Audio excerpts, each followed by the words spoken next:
So in our first exercise, we will be discussing about incision making and flap reflection. So for incision making, we would basically need three instruments. The first one is BP blade handle. It's a Bard Parker handle number 3.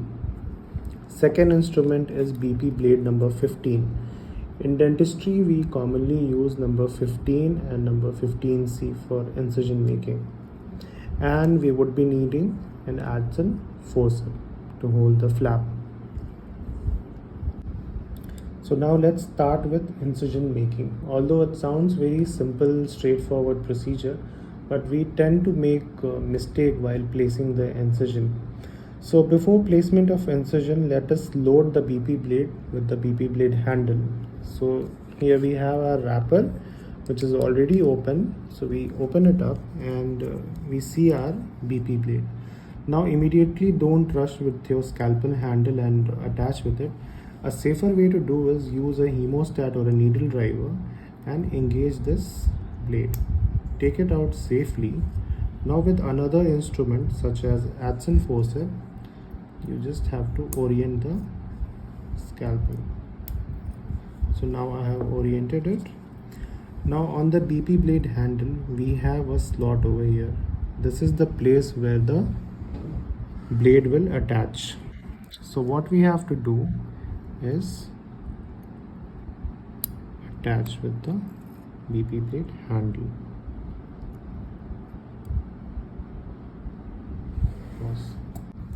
So now let us start with our incision, and we'll mark 2 points over here, one point and the other point. So point A is the point which is away from me and point B is the point which is towards me. So we'll start with our incision, but before we start, can you tell in comment section which is the sharpest part of the blade? Is it the tip or the belly? So when we are placing or making our incision, we tend to move from a place away from us to a place towards us. So we'll be moving from A to B, not from B to A, because it will make our work difficult if we do it the opposite way. So we'll start with incision, and when you are making mid-crystal incision, all your incision should be on the bone so that you can reflect a full thickness flap. So we'll start. Try making a continuous incision. If not, you can just keep yourself on the bone. Now we don't have any adjacent teeth over here, so we will place releasing incisions.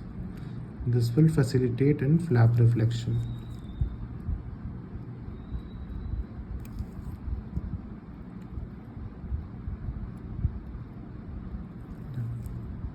So now we will start with the reflection. So for reflection, we use a periosteal elevator. This is number 9 elevator. It has two ends, a larger end and the smaller and sharper end. We begin our reflection with the smaller end usually, and it actually depends on the size of the flap. Since it is a smaller flap, so we would be using a smaller tip. Gradually we can change it during our reflection course, but initially we have to start with the smaller end. So we place the elevator in such a way that the concave surface is facing towards the bone or the tissue surface. So we'll start with the prying motion and start reflecting it. Okay, once we reflect it, we'll use the larger end to continue our reflection. You can take help of the adson forceps to reflect further.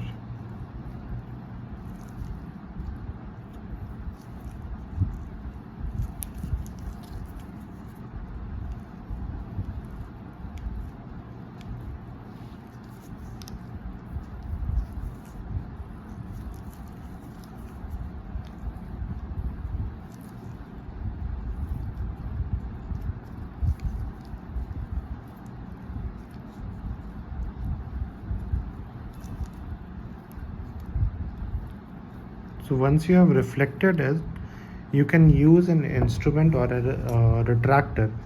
It can be your periosteal elevator or Austin's retractor or any other retractor to retract the flap. Okay. And this is your bone.